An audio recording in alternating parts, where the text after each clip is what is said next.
On the 19th of October 2020, the Nasarawa state government inaugurated an 8-man judicial commission of inquiry to look into the activities of the Special Anti-Robbery Squad (SARS) in the state. The inauguration followed the directive of the National Economic Council to all state governors as a result of the nationwide protests by youths over activities of SARS. Today, the commission has commenced sitting in Lafia, the state capital. It has so far received 16 petitions from members of the public. We have so far received 16 petitions, which are to be mentioned this morning. We expect the cooperation of the bar, where a council is representing a petitioner. Matters should be handled expeditiously.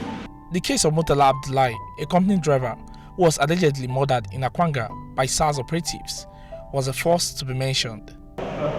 The deceased is represented by his family and an eyewitness, Professor Amos Ishola. Professor Amos Ishola claims he was at the scene of the incident and wants a separate suit in order to get justice for Murtala Abdullahi. My colleagues told me that one professor, somebody called them and deceived them into coming to Akwanga.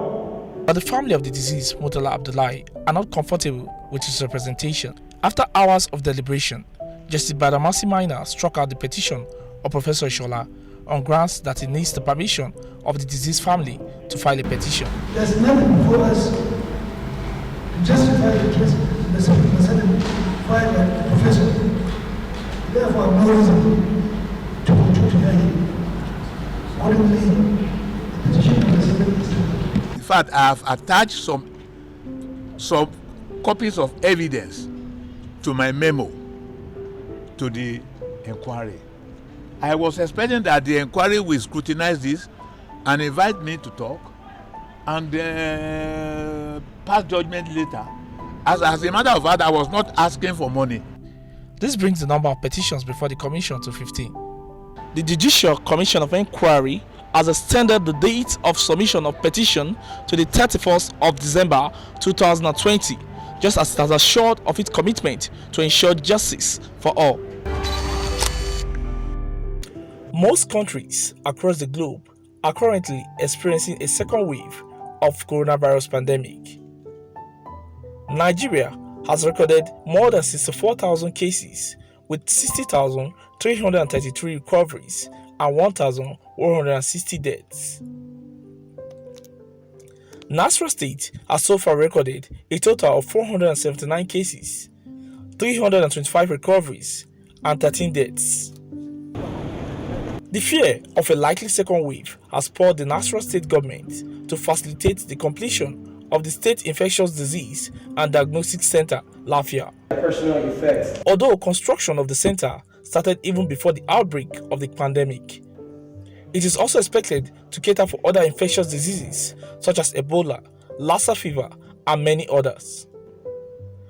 Today, the Infectious Disease Center is ready and equipped to begin testing for COVID-19. This is where we activate our sample and then extract the sample before taking to the master mix and the amplification room.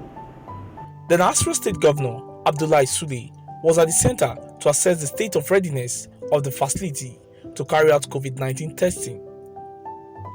The center has the capacity to test 100 samples per day.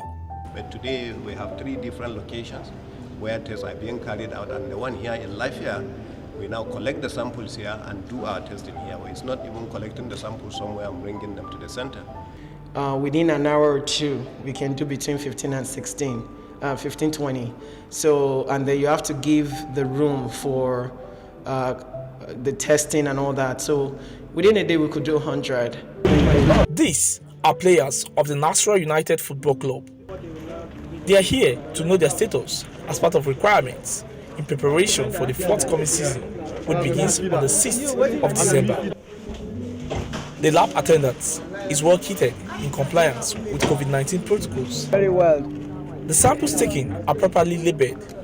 I'm happy. I'm just waiting for the result to be out. By the grace of God, everything is okay. As you can see, as a professional team, we are out, all of us, in our uniform as a club to come and to be tested. Very, very good. But first of all, I want to thank the Nasarawa state government and also the management of Nasarawa United for facilitating this and making this very fast. The result of the COVID-19 test takes 24 hours to be released, and it is done at no cost at the Infectious Disease and Diagnostic Center. The rate of unemployment in Nigeria among young persons has continued to increase on a daily basis. This is so because every year, Nigeria's tertiary institutions continue to churn out graduates in their large numbers. Most of these graduates are armed with the requisite entrepreneurial skills to be self-employed, given the non-availability of the white-collar jobs which are mostly sought after. Among young Nigerians aged between 25 and 34, the largest block of the labor force, the unemployment rate currently stands even higher at 30.7%. Reports from the National Bureau of Statistics shows that Nigeria's unemployment rate came in at 27.1% in the second quarter of 2020, the highest on record. It was the first time since 2018 that Nigeria's National Bureau of Statistics published such figures. It compares to 23.1% seen back in the third quarter of 2018. The Nasarawa state government is aware of this looming danger, and it is making frantic efforts to reduce the number of unemployment in the state. Ladies and gentlemen, This has informed its decision to organize this employability and entrepreneurship program for 80 youths in the state. The government is doing this through the Office of the State Human Capital Development. Unemployment is one issue that has continued to remain unsolved in the agenda for Nigeria's growth and development. Over the years, we have witnessed a lot of concentration on creating job opportunities. Job opportunities expected to create wealth and reduce our poverty level, while giving little or no attention to whether we have people with the requisite skills and knowledge to effectively drive those jobs to a value point output. The Nasarawa State Human Capital Development Office, through its council under the chairmanship of the Deputy Governor, mandated to accelerate growth and development by the year 2030, has adopted youth as one of its thematic areas. Now more than ever, it has become more important for us, individually, collectively, and as a government, to provide avenues for such training that will increase the employability level of our teeming youth and better prepare them for the roles of sustaining the things that define our very existence. That is why it is a great pleasure for me to welcome you, Your Excellencies, members of the State Executive Council and other top government functionaries, and of course our dear participating youth, to the opening of this life-changing experience. The idea really are two important words: employability and entrepreneurship. Education as a whole means nothing if these two are not there. At least you should have one. When you have the education, the first thing is to have the skill that goes with that education.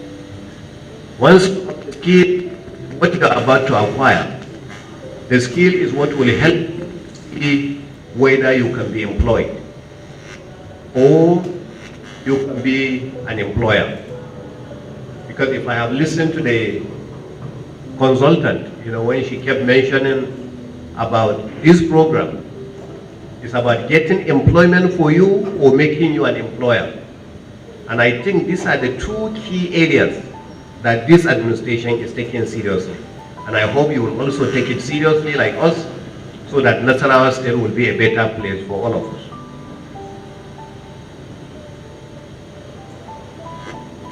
We actually have a dream as far as this administration is concerned. And the dream is mostly targeted as our young people. The young people, as they said, well, she mentioned that about 60% of the population are actually young people, maybe in Nigeria. I believe in Nasarawa state, the population may even be much higher than that, because that may be just national average. So for us in Nasarawa state, the population of young people, what we consider young, you know, young for us are people like from the deputy governor downward.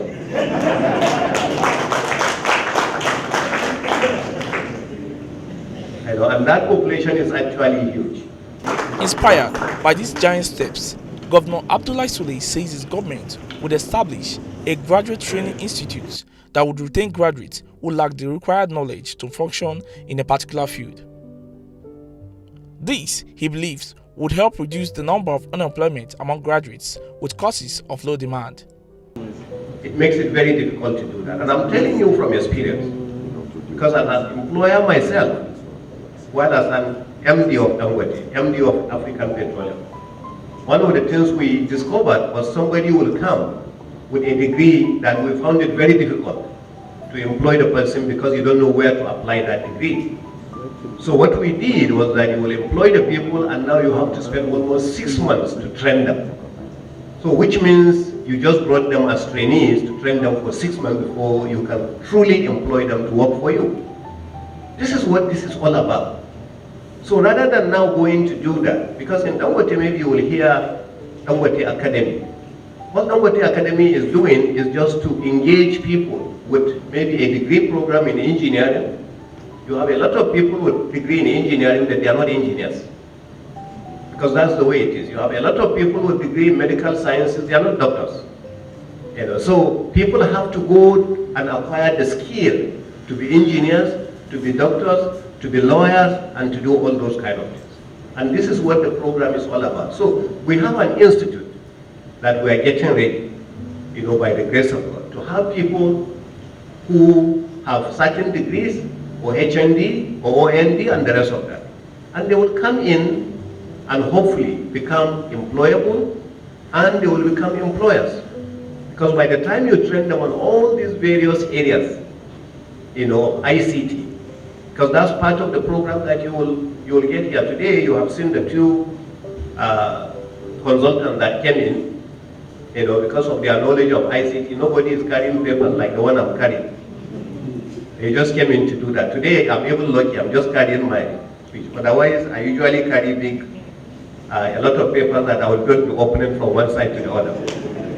So, because this is the kind of environment that it is. So we're trying to go beyond that. We're going to grow away from that. And the only way you can do that is by gaining this kind of skill. So I'm taking it seriously because one is for young people. Secondly, is for people that we are getting ready to get them either employers or employable. So this is a key aspect of it. So I congratulate you for being selected, you know, for this, because by the grace of God, Nasarawa State should be a place where people are given opportunities on merit, not based on what they need. And by the time you get opportunities based on your own merit, because you can do it, you are capable, you have the education, you have the skill, and you can do it. And that's the reason why you are doing it, not because your father is this, your mother is that. You know, once we are able to do that, and I think we have achieved our dream for this administration. And I thank you so much for having me. The training is done in collaboration with Poise Graduate Finishing Academy and co-sponsored by Oxfam Nigeria and Work in Progress Alliance. We are also available. For them, the training has become imperative given the alarming rate of unemployment amongst youth in the country. The world today has more young people than ever before. Almost 1.8 billion people are aged 10 to 24 in the world. And the nature of work is fast evolving with blooming technological advancements across various fields. This, in effect, calls for skills and capabilities, especially among young people. Nigeria, as we all know, is the most populous country in Africa and one of the largest population of youth in the world, with an alarming unemployment rate, which is the cause for urgent intervention. The popular saying that we cannot always build the future for our youth, but we can build our youth for the future.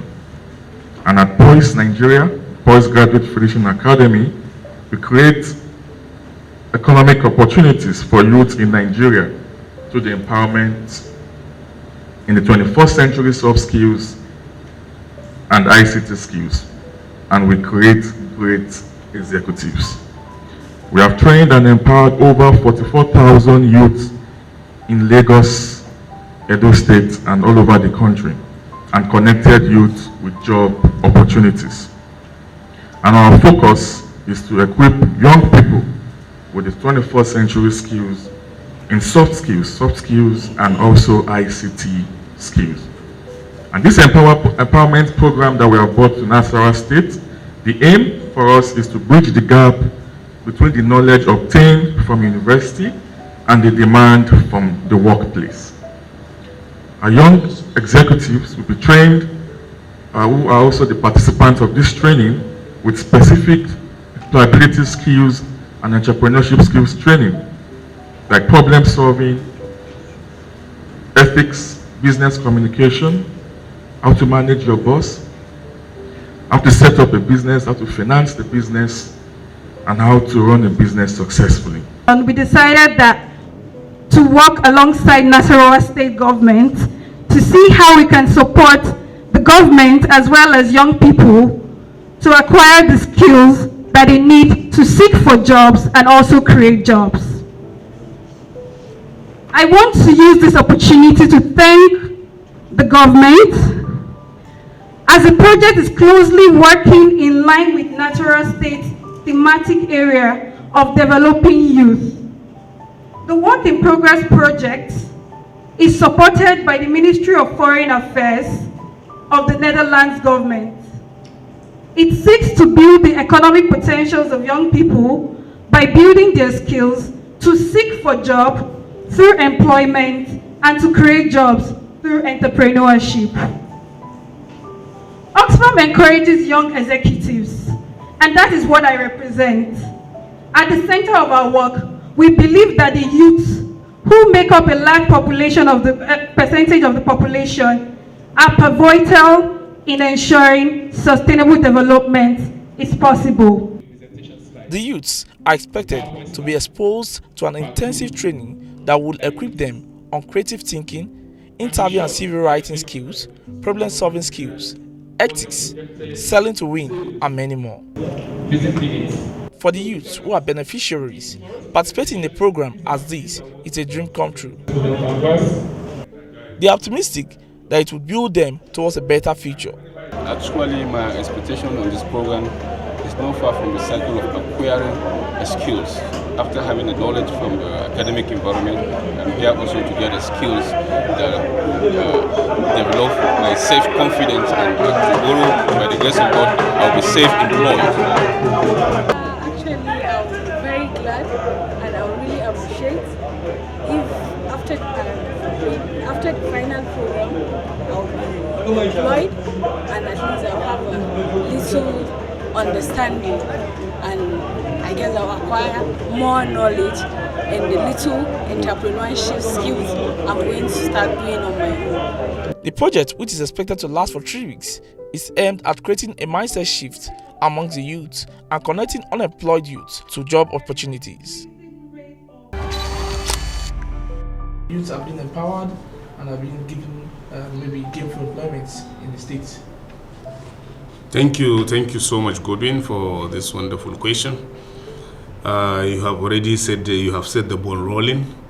That it's not a peculiar problem to Nasarawa State. Unemployment is a global problem, a global issue. But within our local setting here, our modest contribution under the leadership of Engineer Abdullahi Esule is huge so far, because in 2019, when they came in, and before the appointment of commissioners, you may wish to recall 250 were given bond breaker training to encourage self-reliance. And you've heard me say something maybe in a couple of minutes. where we are deliberate, we are putting up a conscious and deliberate game plan to change the narrative of what hitherto used to be done. I will give Godwin training on tailoring and give him starter pack of a sewing machine. And then he goes, because the desire is not from Godwin. The desire is from me thinking he is supposed to go for tailoring.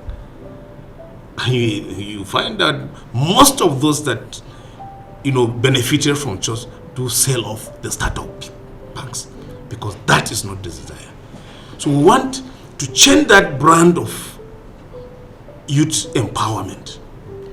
When our portal is ready, all these skills acquisition that will be unveiled for our youth to choose, to make a choice, so that ownership from day one is from you.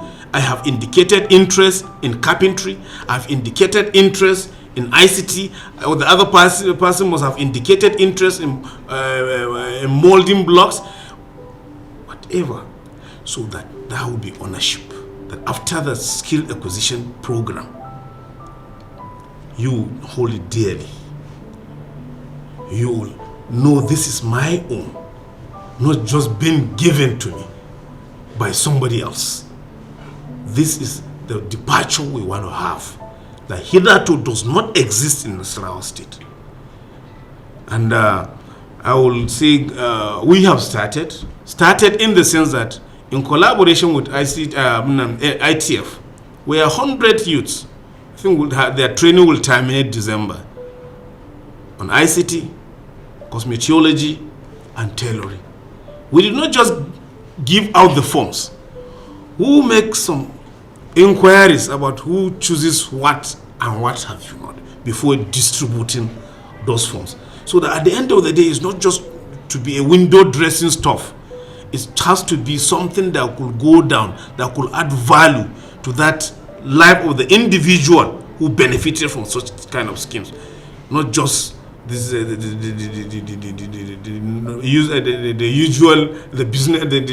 business as usual stuff. Well, we've gathered you here, 100, 200, we are done with you. After what we require, what we want to see is after the training. What else do you become after the training? Because the government is interested of this future brand of Nigerians. Without any conscious and deliberate plan or policy in place for them to be who they choose to be, nobody will sleep. Tell us more about the Nasarawa Youth Empowerment Scheme, NIS. NIS. Yes. Thank you so much. NIS, as a product of law, is aimed at ensuring that 5,000 youths are there that will spend 5 years, 5 years by law. As they spend 5 years by law, they are exiting. Others will be recruited. In this process, some will use the stipend to go back to school. Because a lot of them, if you understand, because as a responsible government, you don't talk about those who even attend school only as a youth. The youth, as a result, you haven't to what of those who are out of school.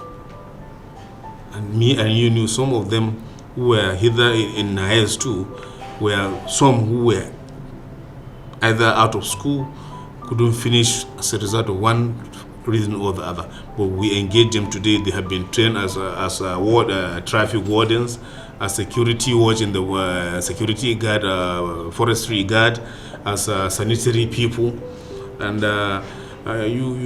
community watch as well. Those who sniff around for intelligence to provide this information to necessary the conventional security outfits. And as we speak today, a lot of them had been mobilized for vehicle inspection officers. Some had been redeployed to this new community policing. Some were deployed to fire services. So you could see another opportunity for absorption of others into NIAS has been provided by this expansion. Thank you very much, sir. And then finally, what is the government doing to ensure that youths are inculcated or brought into governance, especially when it comes to setting up of committees and other system of government in the state? Thank you so much. I think I had this, as if you had in we had a discussion this morning, and one of the things that we intend to do is to ensure we keep on inviting all the youth across the state here as a ministry. All of them want to have a complete data of formal and non-formal youth associations. One, to enable us to talk to them directly. Two, to ensure that we educate them or enlighten them about governance.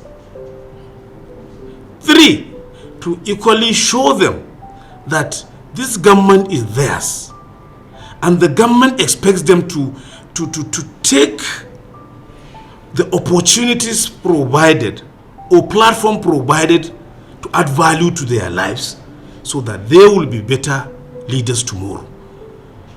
I think fundamentally these are some of the things that this government is doing to ensure that we got to the El Dorado.